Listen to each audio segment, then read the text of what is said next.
আসসালামু আলাইকুম ভিউয়ার্স, আমি শাহানাজ হোম কুকিং থেকে সবাইকে জানাই স্বাগতম। আমার আজকের রেসিপি আলুর চপ। আমি কিভাবে আলুর চপ তৈরি করি আপনাদের সাথে শেয়ার করব। এখানে 1 কাপ উঁচু করে বেসন চেলে রেখেছি। প্রথমেই দিয়ে দিব 1.25 চা চামচ বেকিং পাউডার, দিয়ে দিব 1/2 চা চামচ হলুদ গুঁড়া, দিয়ে দিব 1 চা চামচ মরিচ গুঁড়া এবং 1 চা চামচ চাট মশলা, সামান্য পরিমাণ জিরা গুঁড়া, 1/2 চা চামচ ধনিয়া গুঁড়া এবং স্বাদমতো লবণ।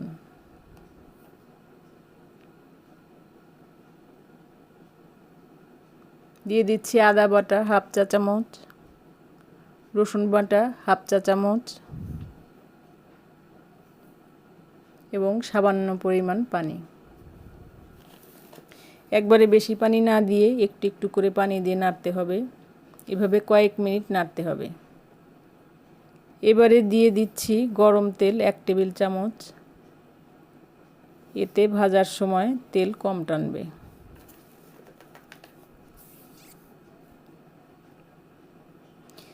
আমি 4টা আলু সেদ্ধ করে খোসা ছাড়িয়ে রেখেছি। আলুগুলো এবার ম্যাশ করে নিব।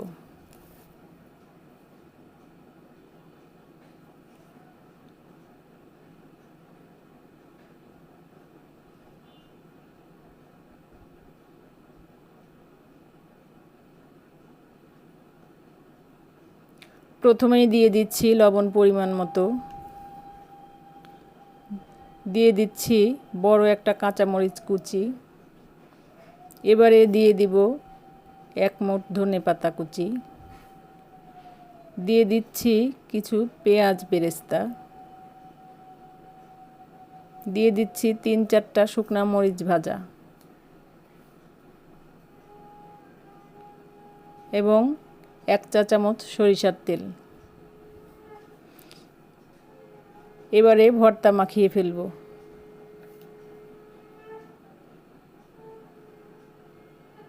আমার ভর্তা মাখানো শেষ। এবার হাতে একটু তেল লাগিয়ে চপের শেপ করে নিব।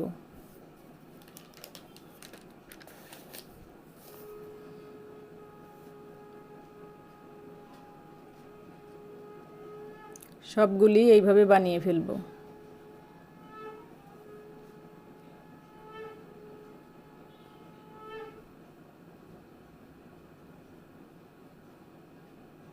এবারে ব্যাটারের ঘনত্বটা ঠিক আছে কিনা দেখতে হবে।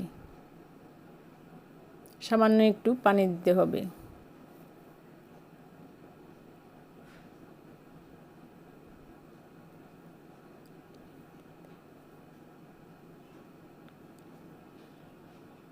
আঙুল দিয়ে দেখতে হবে আঙুলে কোট পড়ে কিনা।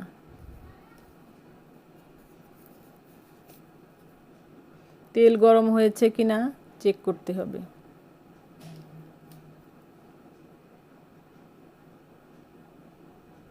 এবারে একটা কাঁটা চামচের সাহায্যে চপগুলি একটা একটা করে তেলে দিয়ে দিতে হবে।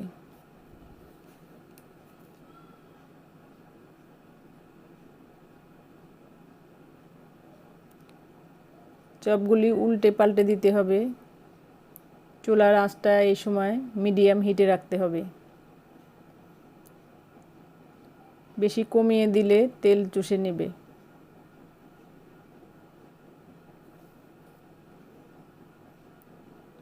উল্টে পাল্টে দিতে হবে।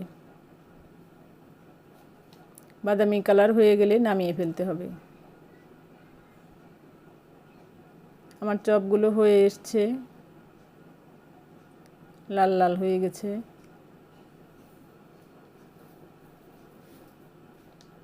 একটা একটা করে উঠিয়ে ফেলতে হবে।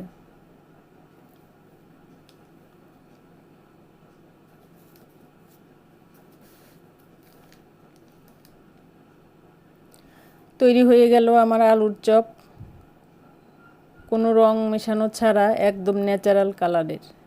ভালো লাগলে লাইক, শেয়ার, সাবস্ক্রাইব করে আমার সাথে থাকবেন। আমার জন্য দোয়া করবেন। সবাই ভালো থাকবেন। আল্লাহ হাফেজ।